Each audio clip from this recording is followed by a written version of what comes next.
வருண் டாக்ஸில் இன்றைக்கி நம்ம கூட வழக்கம்போட நிறையா வாட்டி நான் நிறையா டாபிக்ஸ் பேசிகிட்டு இருக்கேன். என்னுடைய நண்பர் பாரிசாலன் வந்திருக்காரு. வணக்கம். வணக்கம்.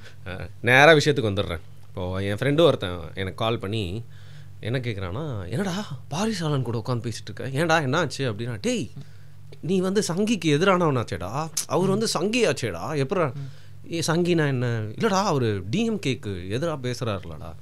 அடப்பா சரிடா, நானும் டிஎம்கேக்கு எதிராக நிறையா எனக்கு கருத்துக்கள்லாம் இருக்குடா, அப்போ நானும் சங்கியா, என்னால் நினச்சாலும் சங்கி ஆக முடியாதுடா, எப்படா நீ அதை சொல்கிறேன். இல்லை மச்சான், டிஎம்கே இருக்குது, வேறு என்ன இருக்குது, சங்கி இருக்குது, அதாவது ரைட் விங் பிஜேபியோட பாலிடிக்ஸு, சங்கி பாலிடிக்ஸு, டிஎம்கேயோட இது ரெண்டு தான் தெரியுது. டே வேறு ஒரு சித்தாந்தம் இருக்குடா, அதுக்காக தான்டா குரலை கொடுத்து உயிரை கொடுத்துட்டு லாபம் கூட பார்க்காம நிறைய பேர் வந்து பேசிகிட்டு இருக்காங்க. இன்றைக்கி உனக்கு தெரியலனாலும் தமிழக அரசியலில் இப்படி ஒரு சித்தாந்தம் தான் வந்து பார்த்திங்கன்னா இருவேறு சித்தாந்தங்களுக்கு மூமுனையாக இருக்குது. அதாவது ட்ரையாங்கிளில் இன்னொன்னா அது வந்து வந்திருக்கு. அண்ட் காலத்தில் கொஞ்சம் கொஞ்சமாக வந்து முன்னேறிக்கிட்டும் வருது, வளர்ந்துக்கிட்டே வருது. நிறைய பேர் அதை பற்றி பேச ஆரம்பிச்சிருக்காங்க. ஓட் பண்ணுறானோ இல்லையோ அது நிறைய பேர் டிஸ்டர்ப் பண்ண ஆரம்பிச்சிருக்குடா. அந்த ஃபிலாசபி பேர் தான் தமிழ் தேசியம் அப்படின்னு. நான் அவன் கூட ஃபோனில் ஒரு 1/2 மணி நேரம் பாட்காஸ்ட் பண்ணிட்டேன். அவனுக்கு புரிஞ்சதா அளவு என்ன மண்டையில் ஏறிச்சான்னு கூட தெரியல. வேறு யாருக்கா கால் பண்ணி மச்சான் வருண் திருப்பி சங்கி ஆகிட்டான்டா சொன்னாங்க. இல்லை அந்தளவுக்கு புரிதல் வந்து இல்லை அப்படிங்கிறது வந்து எனக்கு ரொம்ப எப்படி சொல்கிறது, வினோதமாக இருந்துச்சுன்னு சொல்லலாம். ஸோ நான் என்ன டிசைட் பண்ணேன் அப்படின்னா, இந்த ஏபிசிலாம் நம்ம இல்லாமல் எத்தோடனே இன்டெலெக்சுவலாக வந்து கியூ ஏசட் இசட் அப்படி போயிடலாம், அதெல்லாம் வேலைக்கு ஆகுது. திருப்பியும் ஒரு ஸ்பூன் ஃபீடிங் மாதிரி and introduction to Tamil Nadu politics, அதில் குறிப்பாக தமிழ் தேசிய சித்தாந்தம்னா என்ன, அதோட அவசியம் என்ன, அது இன்றைக்கு காலத்தின் தேவையாக ஏன் இருக்குது, திராவிடம் தேசியம் இல்லை இந்துத்துவம் இதுக்கெல்லாம் எதிரானது தமிழ் தேசியம் அப்படிங்கிறது மக்களுக்கு எப்படி புரிய வைக்கிறது அப்படின்னா, ரொம்ப நாளாக பல சாப்டர்லாம் தாண்டி நீங்கள் போயிட்டீங்க. திருப்பியும் எனக்காக கொஞ்சம் முதல்ல அந்த இன்ட்ரடக்ஷன் டு தமிழ் தேசியமாக வந்து கொஞ்சம் விலைக்கு சொன்னீங்கன்னா வருண் டாக்ஸ் வியூவர்ஸில் நிறைய பேருக்கு தெரியாமல் இருக்கும் இல்லையா, அவங்களுக்குலாம் அது பயனுள்ளதாக போய் சேரும் அப்படிங்கிறது என்னுடைய ஆசை. தமிழ் தேசியம் அப்படின்னா தமிழர்களுக்கான ஒரு இறையாண்மை கொண்ட ஒரு கருத்தியல் இல்லை ஒரு நாடு, இல்லை தமிழர்களுக்கான முழுமையான அதிகாரம் கொண்ட ஒரு நாடு, அதை வந்து கட்டமைப்பது தான் தமிழ் தேசிய அரசியல். தமிழ் நேஷனலிசம் அப்படிங்கிறது என்னென்னா ஒரு குறிப்பிட்ட மக்களுக்கான ஒரு அரசாங்கம் அப்படிங்கிறது தான் குறிக்குது. இந்தியன் நேஷனலிசம் அப்படின்னு சொல்லுவாங்க, இந்திய தேசியவாதம்னு. அது இந்திய மக்களுக்கான ஒரு இனப்பற்று, அந்த பற்றோடு கூடிய அந்த நாட்டுப்பற்று அரசியல், அதுதான். அதே தான் தமிழ் தேசியமும். தமிழ்நாட்டு பற்று அரசியலுங்கிறது தான் தமிழ் தேசியம். இப்போ நிறைய பேர் என்ன நினைக்கிறாங்கன்னா, நீங்கள் நம்ம இந்தியர்கள் இந்தியாவில் தமிழ் பேசுகிறீங்க, நீங்கள் தமிழ் பேசுகிறதுனால நீங்கள் வந்து தமிழர் வேற இந்தியர் வேற அந்த மாதிரி வந்து பேசாதீங்க, இது வந்து ஒரு பிரிவினைவாத அரசியல் அப்படிங்கிற ஒரு விஷயத்த தொடர்ச்சியாக சொல்கிறாங்க. ஆனால் உண்மையில் வந்து அது கிடையாது. ஏன் அப்படி கிடையாது அப்படின்னா, இங்கே வெள்ளையர்கள் வருவதற்கு முன்பு இந்தியா ஒரு நிர்வாகத்துக்கு உட்பட்ட ஒரு நாடாக இருந்ததே கிடையாது. வரலாறுலேயே எப்போவுமே இந்தியா வந்து ஒரு ஆட்சி தன்மைக்குள்ளே, ஒரு ஒற்றை ஆட்சி தன்மைக்குள்ளே, ஒரு கடவுளை வழிபடுறதோ இல்லை வந்து ஒரு மாதிரியான பண்பாடோ ஒரு மாதிரியான கோட்பாடுகளையோ கொண்டு அது இந்தியா இருந்ததில்லை. இன்றைக்கி அப்படி இருந்ததாக பொய் சொல்லப்படுகிறது. இப்போ சங்கிகள் இல்லை வந்து இந்த பாஜகக்காரங்களாம் என்ன சொல்கிறாங்க, சனாதன ட்ரெடிஷன் அப்படின்னு. சரி, ரொம்ப நெருக்கி கேட்டிங்கன்னா சனாதன ட்ரெடிஷன் என்ன, அக்செப்டிங் எவ்ரி திங்கிறதுல வந்து நிற்கிறாங்க. எல்லாத்தையும் ஏற்றுக்கொள்வது தான் சனாதனம் அப்படிங்கிறாங்க. ஏன்னா நீங்கள் ஒரு ஊரில் ஒரு கடவுள் இருப்பார், இன்னொரு ஊரில் இன்னொரு கடவுள் இருப்பார், 2 கடவுளையும் ஏற்றுக்கிட்டிங்கன்னா நீங்கள் சனாதனவாதி. அது அப்படி கிடையாது, அது ஒரு புரிதல், அவ்வளோதான். இங்கே இருந்த மக்களுக்கு மற்றவர்களையும் ஏற்றுக்கொள்ளக்கூடிய ஒரு தன்மை இருந்தது. அதனால வெளியிலேருந்து வந்தவங்க, உள்ளே இருக்கிறதுல வேறுபாடு கொண்டவங்க எல்லாத்தையும் ஏற்றாங்க. அவங்க வந்து பெரிய அளவுக்கு எதிர்க்கல. ஆனால் அட் த சேம் டைம் ஒவ்வொருத்தருக்கும் இங்கே ஒரு தனிப்பட்ட ஐடென்டிட்டிங்கிறது ஒன்று இருந்துகிட்டே தான் இருந்துச்சு. வெள்ளையர்கள் வரும் பொழுது தான் அவன் அந்த ஐடென்டிட்டி எல்லாத்தையும் அவன் உடச்செறிகிறான். இப்போ ஃபார் எக்ஸாம்பிள், இப்போ இதை நம்ம வச்சுட்டு சொன்னோம்னா இவங்களோட உணர்வுகள், இவங்களோட புரிதல்லாம் வந்து ஒன்னோட ஒன்று கன்ஃபியூஸ் ஆகிட்டு அது குழப்பிக்கிட்டு இருக்கானுங்க. நம்ம இப்படி சொல்லுவோம். எடுத்துக்காட்டுக்கு வந்து இப்போ அமெரிக்காவுக்கு போயிடுவோம். இப்போ அமெரிக்காவுக்கும் இந்தியாவுக்கும் கிட்டத்தட்ட எல்லாம் பொருந்தும், அதுக்காக நான் சொல்கிறேன். இப்போ அமெரிக்காவில் வந்து நேட்டிவ்ஸ் இருக்காங்க. இப்போ இந்த நேட்டிவ்ஸ் வந்து கிட்டத்தட்ட ரொம்ப வருஷமாக அவங்க வாழ்கிறாங்க, செவ்விந்தியர்கள். இப்போ நம்ம செவ்விந்தியர்கள்னு சொல்லும் பொழுது எல்லாருக்கும் ஞாபகம் வருது என்னன்னு பார்த்தீங்கன்னா, குதிரையில் உட்காந்துக்கிட்டு ரெக்கைகளை எல்லாம் உடம்புல சொருகிக்கிட்டு அந்த மாதிரி அப்படிதான் காட்டியிருக்காங்க. ஆனால் அது வந்து லக்கோட்டாங்கிற ஒரே ஒரு ட்ரைப் தான். செவ்விந்தியர்களில் அந்த கிரேட் பிளைன்ஸ்னு சொல்லக்கூடிய அந்த இடத்துல வாழ்ந்த லக்கோட்டா இன மக்களை தான் நீங்கள் வந்து செவ்விந்தியர்கள்னே ஒரு மைண்டில் ஃபிக்ஸ் பண்ணி வச்சுருக்கீங்க. ஆனால் செவ்விந்தியர்கள் லக்கோட்டாஸ் மட்டும் கிடையாது. நீங்கள் எஸ்கிமோஸ்ன்னு கேள்விப்பட்டிருக்கீங்களா? அவங்க யார்? அவங்களும் நேட்டிவ் இந்தியன்ஸ் தான், அவங்களும் அமெரிக்கன்ஸ், அதாவது நேட்டிவ் அமெரிக்கன்ஸ். அதே இனம் இல்லையா? ஒரே அந்த அதுதான் இங்கே நம்ம புரிஞ்சுக்க பார்க்கணும். என்னன்னா அவங்க 2 பேரும் ஒரே இனமே கிடையாது. ஓகே, நீ வெளியிலேருந்து போன அவ்வளோதான். நீ வெளியிலேருந்து போனால் உனக்கு அவன் எல்லாம் ஒன்றா தெரியுறான். ஏன்னா ஒரு பகுதியில் இருக்கிறாங்க அப்படின்னு நீ நினைக்கிற. ஏன்னா உனக்கு அது ஒரு வெளிப்பகுதி. ஆனால் அவனுக்குள்ளே அங்கே அவ்வளோ வித்தியாசங்கள் இருந்துச்சுல்ல. அவனோட வாழ்வியல் வேறு, இவன் வாழ்வியல் வேறு, இவன் வாழ்கிற இடம் வேறு, அவன் வாழ்கிற இடம் வேறு, அவனுடைய ஐடியாலஜி, அவனுடைய எல்லாமே வேறு, அவன் வீடு கட்டுற முறையிலேருந்து வாழ்கிற முறை வேறு, இவன் வாழ்கிற முறை வேறு. அப்போ எல்லாத்தையும் போட்டு கிளப் பண்ண முடியாது. அதே போல் எஸ்டெக் சிவிலைசேஷன் இருந்துச்சு, மாயன் சிவிலைசேஷன் இருந்துச்சு. அவங்களுக்குள்ளே நிறைய வேரியேஷன்ஸ் இருக்குது. இப்போ தென் அமெரிக்காலேயே எத்தனையோ பழங்குடி மக்கள், பழங்குடி பிரிவுகள், எத்தனையோ விதமான எத்னிசிட்டி அங்கே இருக்குது. அவங்க ஒவ்வொருத்தவங்களுக்கும் தனித்தனி மொழிகள் இருக்குது. 500 நேஷன் ஒரு டாக்குமெண்ட்ரி இருக்கு. அவங்களே சொல்றாங்க நாங்கள் 500 நேஷன்ங்கறாங்க. யார் யுஎஸ்ஓட இதுவா? செவிந்தியர்கள் அவ்வளோ இனக்குழுக்கள் தான் இருக்கோம் நாங்க. 500 நேஷன்ஸ், 500 நேஷன்ஸ் ஒரு டாக்குமெண்ட்ரி இருக்கு. One of the best documentary. இதை பத்தி தெரிஞ்சு கொள்வதற்கு, அதாவது செவிந்தியர்களோட வரலாறை பத்தி அவங்களோட பார்வையிலிருந்து தெரிந்து கொள்வதற்கு. நீங்க எப்ப பார்த்தாலும் செவிந்தியர் வரலாறுனா இந்த கொலம்பஸ் இவன் போய் பண்ணது, இந்த பண்ண கூத்து, இதுதான் மைண்ட்ல இருக்குது. ஆனால் அவங்க சைட்லேருந்து அது எப்படி என்ன நடந்துச்சு, இவங்க எப்படி வந்தாங்க, எப்படி ஜெயிச்சாங்க, இவங்க சொல்கிற ஒரு ஸ்ட்ராட்டஜி எல்லாமே அங்கே ரொம்ப பொய்யா கட்டமைக்கிற விஷயங்கள் நிறையா இருக்குங்க. பெரிய வீரர்கள் போலலாம் காமிச்சிருப்பாங்க. ஆனால் அப்படி கிடையாது. ரொம்ப தப்பான ஸ்ட்ராட்டஜிஸ்லாம் ஃபாலோ பண்ணி தான் அவங்கள ஜெயிச்சிருக்காங்க. பின்னாடி குத்தி முதுகில் குத்தி பலவிதமான தாக்குதல்களை ஏற்படுத்தி அவங்களை கொஞ்சம் கொஞ்சமாக அழிச்சு அதுக்கு எந்த அளவுக்கு ஜெனோசைட்ஸ் அங்கே நடந்துச்சு இதெல்லாமே அந்த 500 நேஷன் டாக்குமெண்ட்ரியில் இருக்குது. அப்போ அவங்க தங்களை 500 நாடுகள் 500 நேஷன் தான் சொல்லிக்கிறாங்க. அப்போ இது அப்படியே தான் இந்தியாவுக்கு பொருந்தும். தெரிஞ்சோ தெரியாமல அவனும் இந்தியன்னு சொல்லிட்டாங்க, இவனும் நம்மளும் இந்தியன். கொலம்பஸ் போய் பார்த்து இந்தியாவை கண்டுபிடிக்க போயிட்டு அதை அங்கே போயிட்டு சுற்றி போயிட்டு அப்படி பண்ணுறாரு. அப்போ இது என்னன்னா இந்தியாவை பொறுத்த வரைக்கும் இதுக்கு இந்தியாங்கிற பெயர் வந்தது இதுலேருந்து எல்லாமே. நீங்கள் என்ன தான் சுற்றி வந்து இது என்னோடதுன்னு சொன்னாலும் இது வெளியில் இருப்பவர்கள் வைத்த பேர் தான் இந்த மண்ணுக்கு. ஓகேங்களா? இப்போ இந்தியான்னு எப்படி பேர் வருது? இண்டஸ் ரிவர் இல்லை இந்து நதி, அது பேர் சிந்து நதி. ஆக்சுவலாக சிந்து, இந்த சிந்து நதிங்கிறத அவன் கிரேக்கர்கள் ரோமர்கள் இவங்களுக்கு வந்து வாயில் நுழையில. அவன் சிந்துங்கிறத இண்டஸுங்கிறான். சிந்து எங்கே, அந்த வார்த்தை எங்கே இருக்குது, இண்டஸுங்கிற வார்த்தை எங்கே இருக்குது? ஸோ இண்டஸ் ரிவர் அப்படிங்கிறது அவன் அந்த இண்டஸ் நதி அப்படின்னு சொல்கிறான். அந்த இண்டஸ் நதிக்கு அந்த பக்கம் இருக்க மக்கள் இந்தியர் அப்படிங்கிற அந்த இந்தியர் அப்படிங்கிற அந்த ஒரு வார்த்தை அவங்க பயன்படுத்தியிருக்காங்க. ஸோ இந்த இந்தியருங்கிற வார்த்தை ஐரோப்பியர்களுக்கு எப்படி இந்த டேர்மினாலஜி போகுதுன்ட்டு. இன்னொன்று என்னென்னா அந்த டேர்மினாலஜிக்கு இன்னொரு மீனிங் இருக்குது. அது என்ன மீனிங் அப்படின்னா மண்ணின் மைந்தர்கள்னு அர்த்தம்.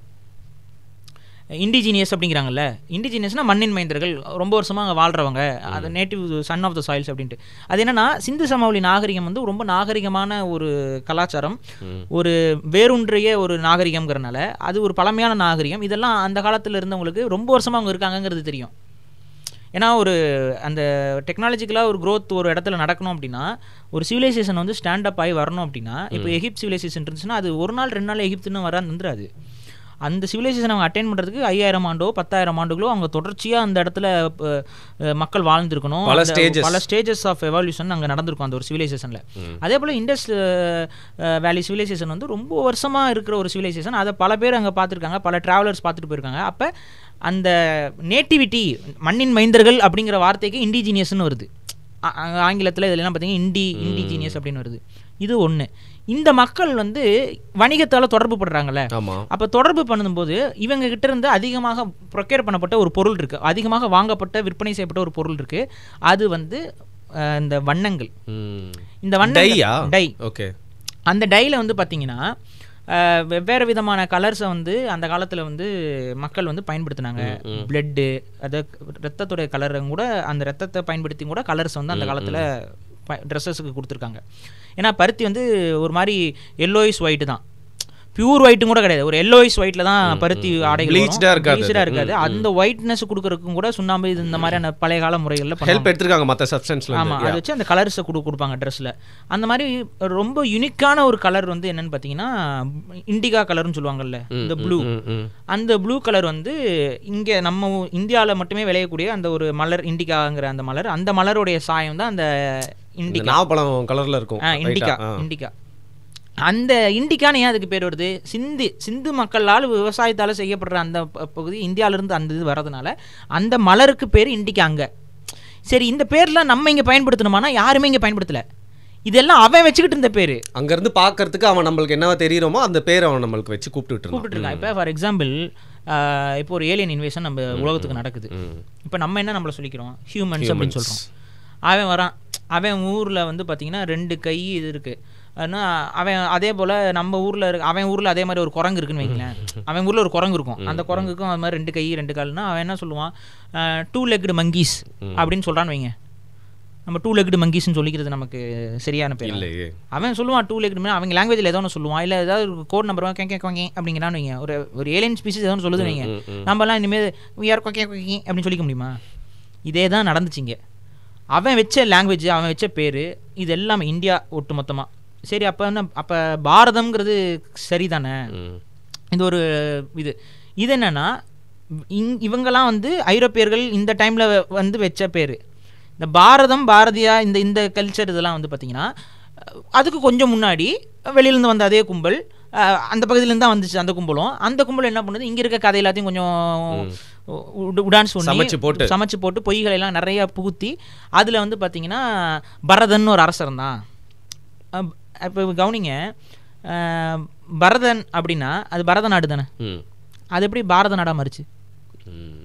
பரதன் அவன் பாரதன், அவன் பேர் டபுளே போட்டால் தான் அப்படி ஆகுது. பரதன் தானே அந்த அரசன் பேர். அப்போ பரத நாடு அப்படி தானே கொண்டு வரணும். அப்படி தான் இதில் இருக்குது. எதில் இருக்குது, நீங்கள் மகாபாரதத்தில் பார்த்தீங்கன்னா அவன் ஆட்சி செய்த பகுதி பேர் பரத நாடு, பாரத நாடு கிடையாது, பரத நாடுன்னு தான் இருக்குது. அதில் அவன் பேர் பரதன் ஆட்சி செய்த நாடு பரத நாடு. இதுக்கெல்லாம் வந்து கல்வெட்டு எங்கேயாவது இருக்கானா?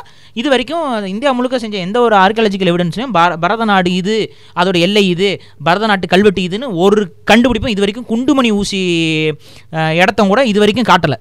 சரியா? ஸோ அது வந்து ஒரு மித்தாலஜிக்கல் ஸ்டோரியில் வரக்கூடிய ஒரு புனைவு. அது வந்து அப்படி ஒரு நாடு இருந்ததாக சொல்லப்படுகிறது. புரியுது? அத்திப்பட்டி மாதிரி ஒரு சொல்லப்பட்ட ஒரு கதை, அவ்வளோதான். அந்த கதையில் பரதன் ஒரு அரசன் தான். அந்த அரசன் வந்து பரத நாடுன்னு ஒரு நாட்டை ஆட்சி செஞ்சான்ட்டு. சரி, அப்படி அந்த இதில் இருந்தால் பாரதம்னு வந்துச்சு அப்படின்னா பரதம் தானே வந்திருக்கணும்.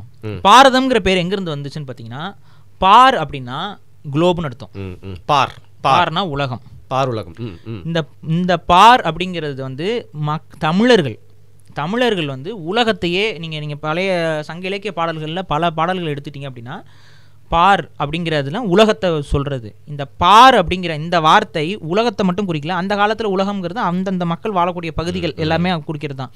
இந்த பாரில் வாழ்ந்தவர்கள் இந்த பாருங்கிற இந்த வேர் சொல்லிருந்து இவங்க பாரதம்னு ஒரு இது உருவாக்குறாங்க. இதான் இந்த லிங்க் எடுத்துக்கிட்டு இவங்க என்ன பண்ணுறாங்க, பாரதம் அப்படிங்கிற ஒரு இதுக்கு இந்த பேர் இருக்குது, ஏன்னா அது உலகம் அப்படின்னு. ஏன்னா அன்னைக்கு இந்தியாவுடைய இந்த ஒட்டுமொத்த நிலப்பரப்பில் தான் ஹியூமன் சிவிலைசேஷன் வந்து ரொம்ப உயர்ந்திருந்த ஒரு நிலை. அப்போ உலகமே இங்கே தான் இருக்குது அப்படிங்கிற மாதிரியான ஒரு விஷயமாக தான் அது பார்க்கப்பட்டது.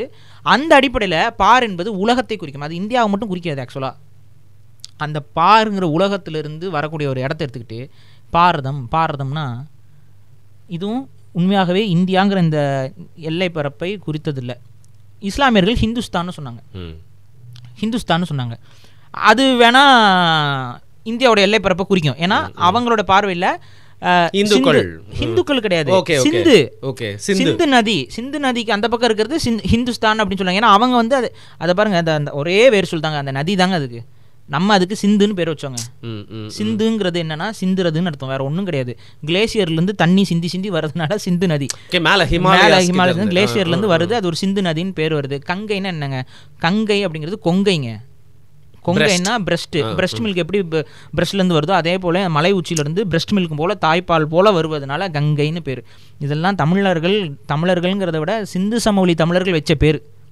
அவன் தமிழனாக இருந்தபோது உருவான பேர்கள் இந்த பகுதிகள் எல்லாம். அதனால தான் இந்தியா முழுக்க இருக்க பல ஊர் பேர்கள் இன்னும் தமிழ் வேர் சொற்கள்லேயே இருப்பது காரணம். இந்தியா முழுக்க ஒரு இனம் வாழ்ந்துச்சுன்னா அது தமிழ் இனம் தான். அடிச்சு இன்றைக்கி தமிழ்நாட்டில் மட்டும் வாழ்கிறோம். இதான் நடக்குது. அம்பேத்கரே சொல்லியிருக்காரு. இது ஃபுல்லாக போயிடுச்சு. அப்போ என்ன நடக்குதுன்னா, அங்கே இருந்த அந்த தமிழ் பேர்கள் தான் கால ஓட்டத்தில் மருவி நிற்கிது. ஸோ சிந்து நதிங்கிறதோ இல்லை கங்கை நதிங்கிறதோ தமிழர்கள் தான் அந்த நதிகளுக்கெல்லாம் பேர் வச்சிருக்கிறாங்க. அவங்க ஒரு புரிதலில் வச்சுருக்கிறாங்க. அதை ஒவ்வொருத்தன் வாயிலும் ஒவ்வொரு மாதிரி போய் அதுக்கு சான்ஸ்கிரிட்டில் விளக்கம் கொடுக்க முடியலங்கிற பேரில் அந்த ஒவ்வொரு இதுக்கும் பேரை மாற்றி இதை மாற்றி கதையை கட்டி விட்டு, புரியுது, எல்லாமே கற்பனை கதைகள், எல்லாம் கட்டுக்கதைகள், அதெல்லாம் நம்ம நம்பவே முடியாது. அந்த மாதிரி கதைகள் இருக்கும். இந்த ஒரு கங்கை எப்படிங்கன்னா, கங்கை வந்து சிவனோட தலையிலேருந்து வருது, சிவனோட தலையில் இருக்குது, கங்கை வந்து சிவனுக்கு பொண்டாட்டி, இந்த மாதிரி கதையெல்லாம் யாராவது ஒரு ஒரு ஒரு நல்ல ஒரு மக்கள் இருக்காங்க, அறிவார்ந்த மக்கள் வாழ்கிறாங்கன்னா அவங்க இந்த மாதிரி கதைகள் நம்புவாங்களா? முதல்ல நீங்கள் இந்த மண் வந்து மகாவீரர் வாழ்ந்த மண்ணு, புத்தர் வாழ்ந்த மண்ணுலாம் பேசிகிட்டு இருக்கீங்களே, இவங்களெல்லாம் ஃபிலாசபிக்கல் ஐக்கான்னு சொல்கிறீங்க, இந்த மாதிரி கட்டுக்கதை அவங்களாம் நம்பியிருப்பாங்களா? இந்த கேள்விகள் அதெல்லாம் உடைக்கிறதுக்கு தான் அவங்க வந்தாங்க. அப்போ இது என்னன்னா, யாருமே அதெல்லாம் நம்பலைங்க. அந்த கட்டுக்கதைகளெல்லாம் யாரும் நம்பலை. இதெல்லாம் பிற்காலத்தில் இவங்க பிராமணர்கள் சொல்லிக்கிட்ட கட்டுக்கதைகள் தான். அப்போ இந்த கட்டுக்கதைகள் இதன் மூலமாக இந்தியாவுக்குன்னு ஒரு ஐடென்டிட்டி இருக்குது, அது வந்து சனாதன ஐடென்டிட்டி, இதெல்லாம் வந்து இன்றைக்கி பிஜேபி வந்து திரும்ப சொல்கிறது என்னென்னா, இந்த இந்தியன் பேட்ரியாட்டிக் சென்ஸ் அப்படிங்கிறது பொய்ச்சு போச்சு. இல்லை, அதை வந்து இந்தியன் பேட்ரியாட்டிக் சென்ஸுங்கிறதுல கொண்டு போக முடியாமல் ஹிந்துத்துவ பேட்ரியாட்டிக் சென்ஸ், இந்துத்துவா அப்படிங்கிறதுல பேட்ரியாட்டிக் சென்ஸை கொண்டு வர முடியும்னு அவங்க நம்புகிறாங்க.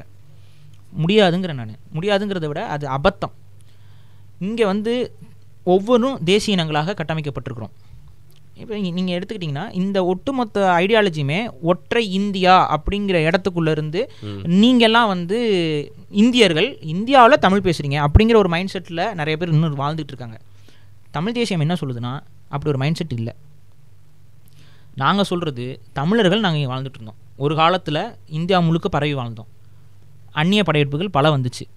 எங்களோட வாழ்விடங்கள் கொஞ்சம் கொஞ்சமாக அடி வாங்கப்பட்டுச்சு. வெவ்வேறு இனத்தை சார்ந்தவங்களும் இங்கே உள்ளே வந்து கலந்து அங்கங்கே செட்டில் ஆக ஆரம்பித்தாங்க. கொஞ்சம் கொஞ்சமாக தமிழர்கள் அவங்களுடைய உரிமைகள், அவங்களுடைய உடைமைகள் எல்லாம் இழந்து வந்து இது கொஞ்சம் கொஞ்சமாக வந்து இன்றைக்கி தமிழ்நாடு, அதுக்கப்புறம் இலங்கை, இந்த பகுதிகளோட சுருங்கி போய் நிற்கிறோம். இன்னும் நிறைய தமிழர்கள் வந்து கலப்பாக மாறி அந்த அவங்க மொழி அடையாளங்களை இழந்து இப்போ எல்லாத்தையுமே அவன் விரட்டிலாம் விடலை.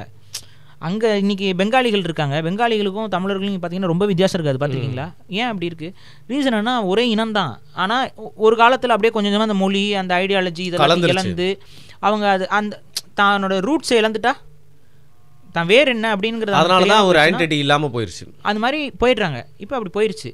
நாங்கள் என்ன சொல்கிறோம், இப்போ இது ஒரு ரொம்ப பாரம்பரியமான ஒரு இனம், இதுக்குன்னு ஒரு தனிப்பட்ட வரலாறு இருக்குது, இதுக்குன்னு ஒரு ஃபிலாசபிக்கல் கைடன்ஸ் வந்து ஒரு இந்த இனத்தோட முன்னோர்கள் பலரும் சொல்லிகிட்டு இருக்காங்க. இப்போ நாங்கள் ஒரு ஐடென்டிட்டி, எங்களுக்கு தமிழ் ஐடென்டிட்டி. சரி, இப்போ கேள்வி என்ன அப்படின்னா, நாங்கள் என்ன சொன்னோம், தமிழருக்கென்று ஒரு இறையாண்மை கொண்ட ஒரு நாடை உருவாக்குவதல் அப்படிங்கிறது தான் இது. இந்த நாடு இந்தியாவாக கூட இருக்கலாம், இறையாண்மை கொண்ட அப்படிங்கிறதுக்கு வார்த்தை அடுத்து என்னன்னு புரிஞ்சுக்கணும். அப்போ இறையாண்மை அப்படிங்கிற அந்த வார்த்தைக்கு அடிப்படை அர்த்தம் என்னென்னா, ரைட் டு செல்ஃப் டிட்டர்மினேஷன் அப்படின்னு சொல்லுவாங்க. அதாவது என்னுடைய எதிர்காலம் என்ன அப்படிங்கிறத முழுமையாக தீர்மானிக்கக்கூடிய உரிமை, என்னுடைய நாடு எப்படி இருக்கணும், என்னுடைய வாழ்க்கை எப்படி இருக்கணும், என்னுடைய சட்டங்கள் எப்படி இருக்கணும் அப்படிங்கிற அந்த முழுமையாக தீர்மானிக்கக்கூடிய உரிமை என் மக்களிடமே இருக்கணும். அதுதான் ஒரு சரியான இறையாண்மைன்னு நம்ம சொல்லுவோம். ஆனால் தமிழர்கள் எப்படி வாழணும், தமிழர்கள் எப்படி நடந்து கொள்ளணும், தமிழர்களுடைய மொழியை எப்படி பாதுகாக்கணும், தமிழர்கள் அவங்க மொழியை எப்படி வளர்க்கணும், தமிழர்களோடு தமிழ்நாட்டோட எதிர்காலம் எப்படி இருக்கணும், இது எல்லாத்தையும் தீர்மானிக்கக்கூடிய உரிமை என்பது இந்திய அரசியல் அமைப்பு சட்டம் எங்களுக்கு கொடுத்துருக்கான்னு யோசிங்க. இல்லை ஒரு குறிப்பிட்ட இனம், ஒரு குறிப்பிட்ட மொழி, அதை சார்ந்தவங்க மட்டும்தான் அதை டிசிஷன் எடுக்கிறதுக்கூடிய நிலைமையில் இன்னைக்கு அடுத்தவங்களுக்கு அவங்க தான் எடுக்கிறாங்க. டெல்லி நான் என்ன சொல்கிறேன், ஹிந்திக்காரனுக்கும் வேற ஒருத்தன் தான் எடுக்கிறான். ஓகேவா? ஹிந்திக்காரனுக்கும் இங்கே செல்ஃப் டிட்டர்மினேஷன் கிடையாது. ஏன்னா அவன் ஹிந்திக்காரனே கிடையாது. அவன் அங்கே பீகாரி இருக்கிறான். அங்கே அந்த பீகாரிக்கு பீகாரி தான் முடிவு எடுக்கணும். ஆனால் அங்கே பீகாரி எடுக்கிறதுல ஒரு ஹிந்திக்காரன் எடுக்கிறாரு. புரியுதுங்களா? இப்போ அவனும் ஹிந்திக்காரனாக மாறி நிற்கிறான். ஒரு பீகாரியா இல்லை, அவன் ஹிந்திக்காரனாக மாறி நிற்கிறான். அதே போல் வந்து ஒரு ராஜஸ்தானியும் ஹிந்திக்காரனாக மாறி நிற்கிறான். ஒரு பஞ்சாபியும் ஹிந்திக்காரனாக மாறி நிற்கிறான். காரணம் என்ன? அவங்களோட மொழி, அவங்களோட அடையாளம், அவங்களோட கலாச்சாரம், பண்பாடு கூறுகள், அவங்களுடைய நாடு, அவங்களுடைய எல்லை, அவர்களுடைய வளங்கள், இந்த இதில் அவங்களுடைய எதிர்காலம் எப்படி இருக்கணும், அந்த நாட்டுடைய வளர்ச்சி பாதை எப்படி இருக்கணும், அந்த நாட்டுக்குள் பேசப்படக்கூடிய கொள்கைகள், அந்த நாட்டுக்குள் இருக்க வேண்டிய சட்டங்கள், எதையும் தாங்களாக முடிவெடுக்கக்கூடிய அந்த செல்ஃப் டிட்டர்மினேஷன் ரைட் என்பது இந்தியாவில் எந்த தேசிய இனங்களுக்கும் கிடையாது. குறிப்பாக இப்போ பாலிவுட்னு எடுத்துக்கிட்டனாலே நம்ம ஊரோட நியூயார்க்கு அப்படின்னு சொல்லப்படுறதே வந்து பார்த்தீங்கன்னா மும்பை, பாம்பே தான். அங்கே மராத்தியர்கள் இருக்காங்க. சிம்பிளாக சொல்லணும்னா நீங்கள் வந்து தமிழ் ஃபிலிம் இண்டஸ்ட்ரின்னு ஒன்று இருக்குங்கிறது உலகத்துக்கே தெரியாது. இல்லை மராத்தி பாருங்களேன், அவங்களுக்கு ஏற்பட்ட பாவம் பாருங்க. அவங்க ஊரில் தான் அந்த பாலிவுட்டே வந்து இயங்குது. ஆனால் மராத்திக்கும் அவங்களுக்கும் ஒரு ரெசிஸ்டன்ஸ் இருக்குது. இன்னைக்கு இருக்க மராத்தியர்கள் எந்த தேசிய இனத்துக்கும் ரெசிஸ்டன்ஸ் இருக்கும், கண்டிப்பாக இருக்குது. ஆனால் இங்கே பிரச்சனை என்ன அப்படின்னா, அந்த ரெசிஸ்டன்ஸ் வந்து எவ்வளோ நாளைக்கு இருக்கும், எவ்வளோதான் போராட முடியும்? மராட்டிக்கு மராட்டின்னு தன்னை தெரிகிற வரைக்கும் தானே இருக்கும். மராட்டிக்கு மராட்டினே தெரியலனா, நான் ஒரு மராட்டி அப்படிங்கிறது ஒரு மராட்டிக்கு தெரியல அப்படின்னா அந்த ரெசிஸ்டன்ஸ் எங்கேருந்து இருக்கும்? இப்போ நான் என்ன சிம்பிளாக கேட்குறேன், செவிந்தியர்கள் எங்கே ரெசிஸ்டன்ஸ் இருந்துச்சு ஒரு காலத்தில், என்னாச்சு? அழிச்சிட்டாங்க. எப்படி அழிச்சாங்க? கொன்னே ஒழிச்சாங்க. இங்கே உங்களை கொல்லலை, மாறாக ஐடியாலஜிக்கு இது டிஃப்ரெண்ட். நீங்கள் இந்த போர்டிங் ஸ்கூல்னு ஒன்று இருக்குல்ல, இது எங்கே இந்த ஃபார்ம் ஆச்சுன்னு தெரியுங்களா? நிறைய பேருக்கு ஒரு விஷயம் தெரிய மாட்டேங்குது. போர்டிங் ஸ்கூலுங்கிற கான்செப்டே வந்து அமெரிக்காவில் தான் ஃபார்ம் ஆச்சு. எதுக்கு தெரியுமா அது பேர் போர்டிங் ஸ்கூல்னு வந்துச்சு? நிறைய பேர் என்ன, குழந்தைகள் அங்கே போய் தங்கி படிப்பதால் அது போர்டிங் ஸ்கூல் அப்படின்னு நினைக்கிறாங்க. அதுக்கு வந்து ஹோம் ஸ்கூல்னு சொல்லலாம், இல்லை வந்து அகாமடேஷன், இந்த மாதிரி அந்த மாதிரி ஆயிரக்கணக்கான. ஏன் போர்டிங் அப்படின்னா, வலுக்கட்டாயமாக குழந்தைகளை ஒரு நாள் கடத்தி கொண்டு வந்து ஒரு ஸ்கூலில் அடைச்சாங்க. அதுக்கு பேர் தான் போர்டிங் ஸ்கூல். அதில் கூட நிறைய பேர் கொன்று புதைச்சிருந்தாங்க இல்லையா? அதாவது வெளிநாடுகளில் செவ்விந்தியர்களுக்கு நடந்த ஒரு கொடுமை அது. அவங்க என்ன பண்ணாங்கன்னா, செவ்விந்தியன் அவனோட கலாச்சாரம், அவனுடைய ஐடியாலஜியில் அவனுடைய முன்னோர்கள் சொன்னதை கேட்டுக்கிட்டு இருந்தானா கடைசி வரைக்கும் நம்மளை அடிப்பான். அப்போ அவனை அது கேட்க விடக்கூடாது, நம்மளை பற்றி அவன் புரிஞ்சுக்கணும். நம்ம சொல்கிறது தான் அவனுக்கு வேத வாக்காக இருக்கணும். அப்போ அவனுக்கு சொல்லிக் கொடுக்கணும், நம்மளோட சொல்லிக் கொடுக்கணும், நம்ம இப்படி தான் வாழணும்னு சொல்லிக் கொடுக்கணும். அது இப்போ அவன் குழந்தைகளை அவனால் கொல்ல முடியுமா? செவ்விந்திய குழந்தைகளை அவனால் கொல்ல முடியாது. அப்போ செவ்விந்திய குழந்தைகளை நம்மளாக மாற்றிட்டா, அப்போ கடத்திட்டு வா. குழந்தைக்கு என்ன தெரியும் நம்மளை கடத்திட்டு போனாங்கன்னு? மறந்துடும், கொஞ்ச நாளில் மறந்துடும். குழந்தைகள் எல்லாத்தையும் கடத்தி கொண்டு போய் அவங்க ஸ்கூல்ஸில், போர்டிங் ஸ்கூல்ஸில் வச்சுக்கிட்டு, அது ஓப்பனாக சொன்னால் அது ஒரு விதமான செவ்விந்தியர்களுக்கும் அவங்களுக்கும் போர் நடந்துகிட்டு இருந்துச்சு அந்த டைமில்.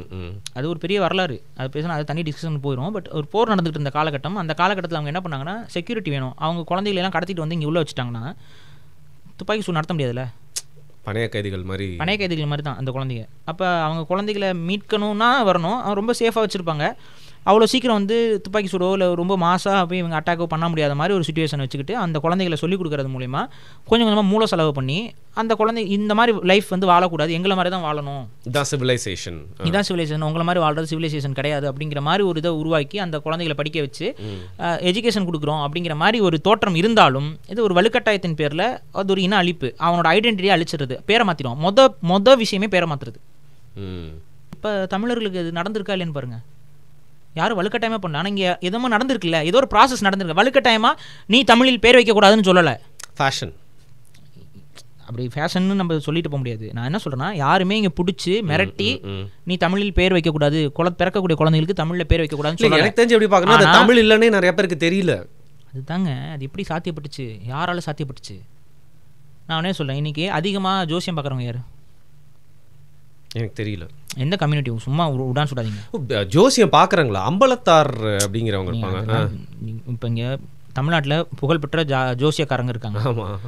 யார் அவங்களாம் என்ன கம்யூனிட்டி சொந்தம்? பிராமண கம்யூனிட்டியில். சரி, இந்த ஜோசியக்காரங்க யாராவது ஒருத்தவங்க தமிழ் இலக்கண முறைப்படி பேர் வைப்பதற்கு என்னைக்காச்சும் சஜஸ்ட் பண்ணியிருக்காங்களா? அங்கே வந்து கண்ட்ரோல் வந்துடுதுன்றீங்க. இப்போ இது வந்து தெரியாமல் செஞ்சதுன்னு நினைக்கிறீங்களா? ஷாலா வைக்கல் பேர் வைங்க, இஷ்ஷில் முடிகிற மாதிரி பேர் வைங்க, ஹான்னு சவுண்ட் வர மாதிரி பேர் வைங்க. இதெல்லாம் வந்து தமிழில் இல்லாத வார்த்தைகள், இது எப்படி தமிழில் பேர் வைக்க முடியும்? அப்போ இது நான் என்ன சொல்கிறேன், இது வந்து தெரியாமல் சும்மா எதாச்சியாக நடந்ததுன்னு நீங்கள் நினைக்கிறீங்களா? நான் என்ன சொல்கிறேன், இதுதான் ஸ்ட்ரக்சரல் ஜெனோசைடு. நீ அதை பண்ணுற, தமிழில் யாரும் இங்கே பேர் வைக்கக்கூடாது. அப்போ இவனோட மூட நம்பிக்கையை பயன்படுத்தி இந்த மாதிரி பேர்லாம் வைக்கணும். அப்போ எந்த மாதிரி பேர் வைக்கணும்னா, இஷ்ஷின்னு முடிகிற மாதிரி பேர் வை, புஷ்ஷுன்னு முடிகிற மாதிரி பேர் வைன்னு சொல்லும் பொழுது ஆட்டோமேட்டிக்காக அது சான்ஸ்கிரிட் பேருக்கு தான் போய் நிற்கும். அப்போ இந்த ஜாதகம் ஜோசியத்து மேலே நம்பிக்கை இருக்கவனை ரொம்ப அழகாக மூல செலவு பண்ணி அப்படி வச்சா அவங்க பையன் ஓஹோன்னு வருவாங்க அப்படிங்கிறது. அப்படி வைக்கலைன்னா, அப்போ அதை வச்சிங்கன்னா உங்கள் பையனுக்கு செல்லாதுங்க. இந்த பேர்லாம் வச்சிங்கன்னா உங்கள் பையனுக்கு வந்து வாழ்க்கை நல்லா இருக்காதுங்க. இப்போ நான் என்னென்னு கேட்குறேன், ஒரு நம்மளோட அரசர்கள் பேர், நம்ம மண்ணில் வாழ்ந்த மற்றவர்களுடைய வரலாற்று பேர்கள்லாம் எடுத்து பாருங்கள், உங்களுடைய பேரை எடுத்து பாருங்கள், ஏதாவது பொருந்துதா? சம்மந்தமே இருக்காது. நம்மளோட முன்னோர்களோட பேருக்கும் நமக்கும் சம்மந்தம் இல்லை. இது செவ்விந்தியர்களுக்கு என்ன பண்ணால், போனால் அடித்தான், பிடிச்சி பேரை கட்டாயமாக மாற்றினான். இங்கிலீஷ் பேர் வச்சான், ஸ்பானிஷ் பேர் வச்சான், ஸ்பானிஷ் பேர் வச்சு இதுதான் அவன் பேருன்னு சொன்னான். ஆனால் இங்கேயும் அதை சாதிச்சிருக்கான், வேறு மாதிரி சாதிச்சிருக்கான். கரெக்டாக? ஸோ இது நடந்திருக்கு. இப்போ என்னோடய பேரில் கூட என் மொழி கிடையாது. சரி, என்னோடய வழிபாட்டில் என்னோடய கோயில், இப்போ அது என்ன சொல்கிறேன், இந்த கோயிலை கட்டினது யார்? தமிழர்கள் கட்டினாங்க. இந்த கோயிலை சாமி கும்பிட போகிறது யார்? தமிழர்கள் தான் சாமி கும்பிடுவோம். கோயிலுக்குள்ளே இருக்கிற சாமி யார்? அவரும் முருகன், விஷ்ணு, இவங்கெல்லாம் விஷ்ணு, சிவன், இவங்கெல்லாமே தமிழர்கள் தான். சரி, அவங்க எப்படி தமிழர்னு ஒரு சில ஒரு குரூப் இன்னும் குழம்புறாங்க. நான் ஒன்றே கேட்குறேன், சிவன், நான் ஒரு சிம்பிளாக ஒரு லாஜிக்கோட கேட்போம், சிவன் வந்து எங்கே இருக்காருன்னு கேட்டால் எல்லாம் என்ன சொல்லுவான்? இமயமலையில் இருக்காருமா. எனக்கே நான் நேபாளில் இருந்தாருங்க நினச்சிட்டு இருக்கேன். நிறைய பேர் அதான் கேட்குறேன், இமயமலையில் இருந்தாருங்கிறான். சரி, ஓகே. அடுத்து எங்கேப்பா உட்காந்துருப்பாருன்னு பார்த்தீங்கன்னா, அவர் எப்படி, நீங்கள் சிவன் ஃபோட்டோ பார்த்துருக்கீங்களா? ஒரு மரத்துக்கடியில் உட்காந்துருப்பாரு. அது என்ன மரம் கூட? அது என்னது? ஐயோ, வில்வ மரமா? ஆலமரம். ஆலமரம். ஆமாம், ஆலமர செல்வன் தான் அவருக்கு பேர். ஆலமரம் நீங்கள் பார்த்தீங்கன்னா தெரியும், அந்த ஆலமர விழுதுகள்லாம் விழுந்து கிடக்கும். அவர் மலையில் இருக்கிறாருன்னு சொல்கிற, ஆலமரத்தில் இருக்கிறாருன்னு சொல்கிற. எப்படி அவர் ட்ரெஸ் பண்ணியிருப்பார்? அவர் ட்ரெஸ் பண்ணியிருக்கிறது வந்து பார்த்தீங்கன்னா வந்து புலித்தோல் போத்திருக்காரு அப்படின்னு சொல்கிற. சரி, புலித்தோலில் போட்டிருக்காரு. சரி, அடுத்து என்ன பண்ணுவார்? உடம்பு ஃபுல்லாக சாம்பல் அப்பிக்குவாருங்கிற. உடம்பு ஃபுல்லாக சாம்பல் அப்பிக்கிற கல்ச்சரு, உடம்பு ஃபுல்லாக சாம்பல் அப்புற ஒரு அந்த ட்ரெடிஷன் வந்து குளிருக்கு எப்படி ஹெல்ப் பண்ணும்? ஆக்சுவலாக சாம்பல் வந்து ட்ரை குளியல்னு சொல்லுவாங்க. அது பாலைவனத்தில் நீங்களே நல்லா பாருங்கள், சாம்பல் குளியலுங்கிறது வந்து இன்றைக்கி வரைக்கும் அரபு நாடுகளில் இந்த நாடுகளில் சாம்பல் குளியல்னு ஒன்று இருக்குது. அதுக்கு ரீசன் என்னென்னா, ஒரு ட்ரையான ஏரியா, வெயில் அதிகமாக அடிக்கக்கூடிய ஏரியாவில் உடம்புலேருந்து அதிகமான வேர்வைகள் வரும், கிருமிகள் அதிகமாக ஏற்படும், அதனால் புளிப்பாங்க. ஆனால் நான் ஒரு டாக்குமெண்ட்ரியில் இந்த மாதிரி சாதுக்கள்லாம் இந்த சாம்பல் பூசிக்கிட்டதுனால தான் அந்த குளிர் அவங்களால தாங்க முடிஞ்சுது அப்படிங்கிற மாதிரி அவங்க சொல்கிறத நான் பார்த்துருக்கேன். பாரி சாதுக்கள் இவங்கெல்லாம் இமயமலையில் சிவன் இருக்காருன்னு சொன்ன விஷயத்தை நம்பிக்கொண்டு இன்றைக்கி வந்து இமயமலை கோயிலெலாம் அங்கே கட்டிக்கிட்டு அது மூலமாக சிவன் அங்கே தான் இருக்காருன்னு சொல்லிட்டு குளிரில் போய் நடுங்கிட்டு கஷ்டப்பட்டு உட்காந்துட்டு இருக்காங்க. ஆனால் அதெல்லாம் உண்மை கிடையாது. இமயமலைக்கும் சிவனுக்கும் எந்த தொடர்பும் கிடையாது. இதுதான் உண்மை. என்னங்க எப்படி சொல்லிட்டீங்க? அவர் இருந்தது கைலாயம். இமயம் கிடையாது. அங்கே இருக்கு கைலாய மலைன்னு ஒன்று காட்டுறாங்க. அதான் அவன் பேர் வச்சிருக்கான் இப்போ, கைலாயம்னு சொல்லி அங்கே போய் வச்சுட்டு இருக்கான். கயல்னா என்ன? கடலா? கயல்னா மீன். ஓகே. அயம்னா குளம். கயலாயம்னா மீன்கள் இருக்கக்கூடிய குளம்னு பொருள். அந்த கயலாயம்னு ஒரு மலைக்கு ஒரு பேர் வருதுன்னா குறைந்தபட்சம் அந்த மலையில் ஏதாவது மீன்கள் வாழக்கூடிய குளங்கள் இருக்கணும். கரெக்டாக? அதெல்லாம் கிடையாது. அங்கே அது வெறும் ஃப்ரோசன். மானசரோவர் ஏரியில் எதுவும் இருக்காது, ஃப்ரோசன் ஏரியாங்க. அதெல்லாம் உண்மை பனிக்கட்டியாக தாங்க இருக்கும், முழுக்க முழுக்க பனிக்கட்டி தாங்க இருக்கும். அங்கே ஆலமரம் எப்படி வளரும்? எந்த ஆலமரத்தை நீங்கள் பார்த்துருக்கீங்களா? அந்த அந்த பனிப்பிரதேசத்தில் ஆலமரம் எங்கெங்க வளரும்? மரமே அவ்வளோவா இருக்காது. ஸோ இதெல்லாம் வச்சு பார்க்கும்போது அவர் பனிப்பிரதேசத்துலாம் வாழ்ந்துருக்க முடியாது. உன்னோட ஐடென்டிட்டி வச்சே சொல்கிறேன் நான். வேதங்கள் எங்கே வந்துச்சுன்னு கேட்டால் ஆலமரத்துக்கு அடியில் வந்து உட்காந்து தான் அந்த வேதங்களை அவர் சொன்னாருன்னு நீ தான் சொல்லியிருக்க கதை. ஆலமரம் எங்கே இமயமலையில் இருக்குது காட்டுங்கிறேன். ஒரு ஆலமரத்தை நீ போய் நட்டு கூட வைப்ப, வளருதான்னு பார்ப்போம். வெப்பப்பகுதியில் இருக்கக்கூடிய ஒரு மரம் பனிப்பகுதியில் எப்படி வளரும்? வெப்பப்பகுதியில் இருக்கக்கூடிய ஒரு மரத்துக்கு கீழே ஒருத்தர் உட்காந்து சொல்லியிருக்காருன்னா அவர் வெப்பப்பகுதியில் உட்காந்தானே சொல்லியிருக்கணும். அது கைலாயம் என்பது இன்றைய இருக்கக்கூடிய திருகோணமலை, இலங்கையில் இருக்கக்கூடிய திருகோணமலை தான் கைலாயம். இதை நீங்கள் ஆனால் எந்த ஒரு பேசிஸில் சொல்கிறீங்க? எந்த ஒரு பேசிஸ்னால் அதுக்கு பேர் அதுதான். இன்றைக்குமே வந்து இமயம்னு சொல்லி அதுக்கு இன்னொரு பேர் இருக்குது திருகோணமலைக்கு. அது இமயம் தான் சொல்லுவாங்க. அங்கே ஒரு சிவன் கோயில், ரொம்ப பழைய காலத்து சிவன் கோயில் அங்கே இருக்குது. இன்றைக்கி அது வந்து புத்த விகாரமாகலாம் வந்து ஆட்டை போடுறதுக்கு கொஞ்சம் கொஞ்சமாக அங்கே வேலை நடந்துட்டு இருக்குது இலங்கையில். அது திருகோணமலை. திருகோணம்னாவே 3 கோணம், திரிகோணம். அதுக்கான அதே ஸ்ட்ரக்சரு இதெல்லாமே திருகோணமலையில் இருக்குது. அப்போ திருகோணமலை தான் உண்மையான இமயம். இங்கே பிராமணர்கள் வந்தபோது தமிழர்கள்ட்டிருந்து சிவனை திருடணும், சிவனுக்கும் தமிழருக்கும் தொடர்பு இல்லைன்னு சொல்லி மாற்றணும். அதுக்கு என்ன வழியோ அத்தனை வழி. நான் கேட்குறேன், சித்தர் வழிபாடுகள், சித்தர் சார்ந்த விஷயங்கள் எல்லாமே சிவனோட தொடர்புடையது. அது எல்லாமே ரொம்ப ஸ்ட்ராங்காக இருக்கிறது இங்கே தமிழ்நாட்டில். அப்புறம் 18 சித்தர்னு சொல்கிறேன். அந்த 18 சித்தர் எந்த ஊரில் இருக்கிறாங்க? இங்கே இருந்தோம். அப்புறம் நீங்கள் சொல்கிற பார்த்தா அப்படியே எடுத்து உல்ட்டா போய் நார்த்தில் எல்லாத்தையும். ஆமாங்க, அவங்க இங்கே இருந்து இது மேலே இருந்த காழ்ப்புணர்ச்சியில் அப்படியே ஊரை மதுரான்னு அங்கே ஒரு ஊர் இருக்குங்க. என்னங்க மதுரா?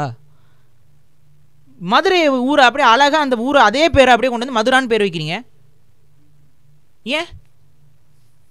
இங்கேருந்து அப்படியே தூக்குறாங்க, தூக்கி பிளேசஸை ஃபுல்லாக அங்கே நடந்துச்சு, இங்கே நடந்துச்சு, அப்படி நடந்துச்சு, இப்படி நடந்துச்சு, அப்படியே மாற்றிட்டாங்க. சவுத்தில் நடந்த விஷயங்கள் எல்லாத்தையுமே நார்த்தில் நடந்தது போல் ஒரு தோற்றத்தை ஏற்படுத்தி அதுக்கும் இவங்களுக்கும் சம்மந்தம் இல்லைங்கிற ஒரு விஷயம். நீங்கள் சிவனோட உருவம் முதற்கொண்டு எல்லாமே வட இந்தியர்களோட உருவத்திலேயே ஏன் சிவனை தொடர்ச்சியாக காட்டுறாங்க? மீசையெல்லாம் அழிச்சிட்டு ஏன் வட இந்திய உருவத்திலேயே முழுமையாக சிவனை காட்ட வேண்டிய அவசியம் என்ன? நல்ல வேலை சிவாஜி வந்து திருவிளையாடல் பண்ணதுனால நம்ம அது இல்லை. எனக்கு இன்னொன்று புரியல. அப்போ இது நான் எதுக்கு நான் சொல்ல வரேன்னா, நமக்கு அதே தான் நடந்திருக்கு. நீங்கள் செவ்விந்தியர்களுக்கு எப்படி வந்து அவங்களோட ஃபிலாசபி, ஐடியாலஜி எல்லாத்தையும் இன்றைக்கி காலி பண்ணிட்டு அமெரிக்காவோட ஃபவுண்டிங் ஃபாதர்ஸ் யாருன்னு கேட்டிங்கன்னா வெள்ளைக்காரனை காமிச்சிட்டு இருப்பாங்க. George Washington. என்னடா அவங்க தான் ஃபவுண்ட் பண்ணாங்களா? ஃபவுண்டிங்னா என்ன? உருவாக்குதல்.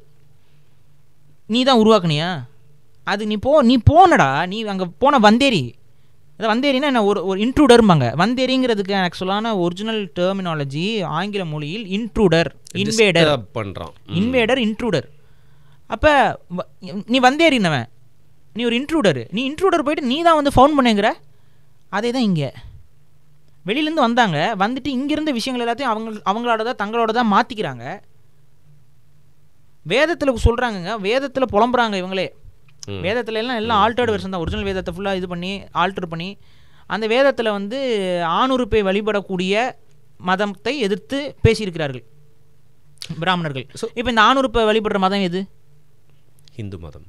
இந்து மதம், சைவ மதம். லிங்க வழிபாடு தமிழ்நாட்டுக்கு மட்டும்தாங்க. இல்லை, இன்னைக்கு எல்லாருமே எப்படி அதை புரிஞ்சு வச்சிருக்காங்களோ அப்படி தானே சொல்ல முடியும். அப்போ லிங்க வழிபாடு இங்கே தான், தமிழ்நாட்டில் தான் லிங்க வழிபாடு இருக்குது. தமிழர்களுடைய தான் லிங்க வழிபாடு. அது இன்னைக்கு உலகம் முழுக்க இருக்குன்னா அந்த லிங்க வழிபாட்டை கொண்டு போய் சேர்த்தவே தமிழன் தான். நீ வந்து அதை வந்து இப்போது வாய் கூசாமல் வந்து சனாதன தர்மம் இந்தோனேஷியாவில் இருக்குது, சனாதன தர்மம் தான் இந்தோனேஷியாவில் இருக்கா? சோழனும் பாண்டியனும் அந்த பக்கம்லாம் போகாமல் இருந்தானா அந்த பக்கம் ஏதாவது சனாதனம் என்னன்னு தெரிஞ்சிருக்குமா? போனது பரப்புனது எல்லாம் தமிழர்கள். அது தமிழர்களுடைய மெய்யியல் கோட்பாடு. அதை நீங்கள் இன்றைக்கி எடுத்து வச்சுக்கிட்டீங்க. நீங்கள் எடுத்து வச்சுக்கிட்டு அதை தமிழருக்கே எதிரானதாக மாற்றி வச்சுருக்கீங்க. இந்த இடத்துல நடந்த விஷயங்களை நீங்கள் முதல்ல உள்வாங்கிக்கணும். இவர்களிடம்தான் இந்தியா இருக்கிறது. இல்லை, தங்களோட மேனிப்புலேஷன் ப்ரொபகேண்டாக்கு இல்லை வன்மத்தை தீர்த்துக்கிறதுக்கு தான் மகாபாரதம் அண்ட் ராமாயணம் போன்ற 2 புனைவுகளை எழுதியிருக்காங்கன்னு நீங்கள் சொல்ல வரீங்க. புனைவுன்னு நான் முழுமையாக சொல்லலை. அது என்னன்னா, இங்கே நடந்த வரலாற்று சம்பவங்களை அவங்களுக்கு தகுந்த மாதிரி மாற்றி எழுதியிருக்காங்க. ஸோ ஒரு சிலருக்கு அது புரியும், ஒரு சிலருக்கு அது புரியாது. அவங்க அதை மறைச்சு என்கிரிப்ஷன் மாதிரி ஒரு சீக்ரெட், புரிந்தவர்களுக்கு புரியுங்கிற கான்செப்டில் இவங்களை பற்றி தெரிஞ்சவங்களுக்கு அது புரியும், அவங்களுக்கு அது தெரியும், நமக்கு அது புரியாது. அவங்களுடைய இன்டெலெக்சுவல்ஸுக்கெலாம் அது மகாபாரதம்னா என்ன, ராமாயணம்னா என்ன, அதுக்குள்ளே என்னென்ன சொல்லப்பட்டிருக்குங்கிற அந்த விஷயங்கள் எல்லாம் உள்வாங்கிட்டு தான் அவங்க அதை பேசியிருக்காங்க. அப்போ இப்படி தான் ஒரு இந்தியாங்கிற ஒரு கட்டமைப்பு இவர்கள் உருவாக்கியிருக்கிறார்கள். இந்த கட்டமைப்பு வெள்ளையர்கள் வந்து இங்கே ஆட்சி அதிகாரத்தை கைப்பற்றி கொஞ்சம் கொஞ்சமாக நானே கேட்குறேன், ஒரு பேட்ரியாட்டிக் சென்ஸ் உண்மையிலே இவங்களுக்குலாம் இருந்துருந்துச்சுன்னா அந்த டைம்லலாம் வெள்ளையர்கள் எடுத்து இங்கே இருக்கக்கூடிய பல தேசிய இனங்கள் போராடி கொண்டிருக்கும்போது பிராமணர்கள் என்ன பண்ணி கொண்டு இருந்தார்கள்? வெள்ளையர்களுக்கு எத்தனை பிராமணர்கள் வந்து உதவி செய்து கொண்டு வெள்ளையர்களோட நட்பு பாராட்டிக்கிட்டு துபாஷா இருந்திருக்காங்க, அதிகாரங்களில் பெரிய பெரிய அதிகாரங்கள் எல்லாம் உடன் இருந்துக்கிட்டு பெரும்பான்மை, நான் அதுலேயும் ஒரு சில 2 பேர் வந்து அதை எதிர்த்தவங்க இருக்கிறாங்க. ஆனால் பெரும்பான்மை நான் சொல்கிறேன், உங்களோட சமூகத்தில் ஒரு 70-80% மேலானவர்கள் இன்றைக்கி நீங்கள் பார்த்துக்கோங்களேன், இன்றைக்கி இந்தியா எனக்கு தேவையில்லடான்னு சொல்லிட்டு இந்தியன் சிட்டிசன்ஷிப்பை ஒரு சமூகம் அதிகமாக தூக்கி எறிந்து விட்டு வெளிநாடுகளில் போய் செட்டில் ஆகுதுன்னா இது எந்த சமூகம்? தப்பிச்சு ஓடுறாங்கன்னா யாரு நீங்களே சொல்லுங்கள், தெரிஞ்சுக்கிறேன். உங்களுக்கு சந்தேகமாக இருக்கா? நீங்கள் அதெல்லாம் கணக்கெடுப்புலாம் எடுக்க மாட்டீங்களா? இப்படி பாருங்கள், உன் ஃப்ரெண்ட்ஸ் சர்க்கிள் எவன் வெளிநாட்டில் போய் செட்டில் ஆகிறான் பாரு. இல்லை, இப்போ இதை பற்றி இன்னும் கொஞ்சம் புரிஞ்சுக்கணும் அப்படின்னா, இப்போ இவரோட சேனல் ஒன்று இருக்குது, வள்ளல் மீடியா. அதில் வந்து பிராமணர்கள் யார், பார்ப்பனர்கள் யார் அப்படின்னு ஒரு வீடியோ பண்ணியிருக்கோம். அதை பார்த்தா இன்னும் கொஞ்சம் புரியுன்றதுக்காக நான் சொன்னேன். அப்போ பிராமணர்களை பொறுத்த வரைக்கும் அவங்களுக்கு இந்த நிலத்தின் மீதோ இந்த மக்களின் மீதோ இந்த ஒட்டுமொத்த ஸ்ட்ரக்சரின் மீதோ அவங்களுக்கு பெரிய பற்றெல்லாம் கிடையாது. மாறாக அதிகாரத்தின் மீது, வாய்ப்புகளின் மீது, அவங்களுடைய சமூகத்தின் உயர்வின் மீது அவங்களுக்கு பற்று அதிகம். ஆப்பர்ச்சுனிஸ்ட். அவங்க வந்து எங்கே வேணாலும் போய்க்குவாங்க. என்ன அது அவங்களோட வே ஆஃப் லைஃப். ஏன்னா அவங்க அப்படி தான் வந்தாங்க. இங்கே ஒரு பக்கம் ஆப்பர்ச்சுனிட்டி நல்லா இருக்குன்னு சொல்லி தான் இங்கே பாருங்கள், எப்போவுமே மழை பெஞ்சிட்டு இருக்கு, நல்லா வெயில் அடிக்குது, நல்லா விவசாயம் பண்ணுறாங்க, எல்லா டைமும் நல்லா வாழ்கிறாங்கன்ட்டு வந்தாங்க. இங்கே ஆப்பர்ச்சுனிட்டி பார்த்துட்டு வந்தாங்க. இங்கேயும் இதை விட பெட்டர் ஆப்பர்ச்சுனிட்டி அவங்களுக்கு கிடைக்கும் போது அவங்க போய்க்கிறாங்க. தவறாகவும் சொல்ல முடியாது. நான் அவங்கள அது அவங்களுடைய வே ஆஃப் சர்வைவல், நான் அதை நான் இது பண்ணல. ஆனால் அது எங்களுக்கு என்ன பாதிப்பு ஏற்படுத்தியிருக்கு, தமிழனாக எனக்கு அது என்ன பாதிப்பு ஏற்படுத்தியிருக்கு அப்படின்னு பார்த்தா, என்னோடய மொழி இன்றைக்கி அழியும் தருவாயில் போயிடுச்சு. உலக மொழிகளில் அழியக்கூடிய மொழிகளில் இன்னும் அடுத்த 500 ஆண்டுகளில் அழியக்கூடிய மொழி பட்டியலில் என் மொழி வந்து விட்டது. இப்போ இதுலேருந்து நான் எப்படி என்னை காப்பாற்றுறது? தமிழ் கட்டாயப்படுத்துங்க, தமிழ் மொழியை எல்லாரும் படிக்கணும், எல்லாருக்கும் எழுத படிக்க தெரியணும், தமிழில் தான் படங்களுக்கு டைட்டில் வைக்கணும், தமிழ் மொழியில் தான் எல்லாத்தையும் கொண்டு வரணும். அப்படி கொண்டு வந்தால் நம்ம மொழியை காப்பாற்றணும். தமிழ் பற்றை வளர்க்குற மாதிரி குழந்தைகளுக்கு சின்ன வயதுலேருந்து கதைகள் சொல்ல ஆரம்பிக்கணும். அதுக்கு சிலபஸை மாற்றுங்க. எந்த அதிகாரமும் எனக்கு இல்லை இதில். இல்லைங்க, இங்கே தான் எனக்கு ஒரு முக்கியமான ஒரு இடம் இருக்குது. இந்த நீங்கள் சொன்ன அந்த சித்தாந்தத்தை எதிர்க்கிறதுக்கு தென்னகத்துலேருந்து உதித்த ஒரு சூரியன் அப்படின்ற மாதிரி ஒரு ஃபிலாசபியாக தான் நான் வந்து திராவிடம் வந்திருக்கோ அப்படின்னு நான் நினைக்கிறேன். அந்த திராவிடத்தை வந்து நீங்கள் ஏன் தெரியுமா, திராவிடத்தில் மொழிக்காக சண்டை போட்டிருக்காங்க, தமிழ் தேசியம்னா நாங்கள் தான் ஃபர்ஸ்ட் பேசியிருக்காங்க. இந்த மாதிரி நிறைய விஷயம் இருக்குது. இங்கே தான் டவுட் வருது. எதுவுமே நீங்கள் சொன்னது எல்லாமே தப்பு.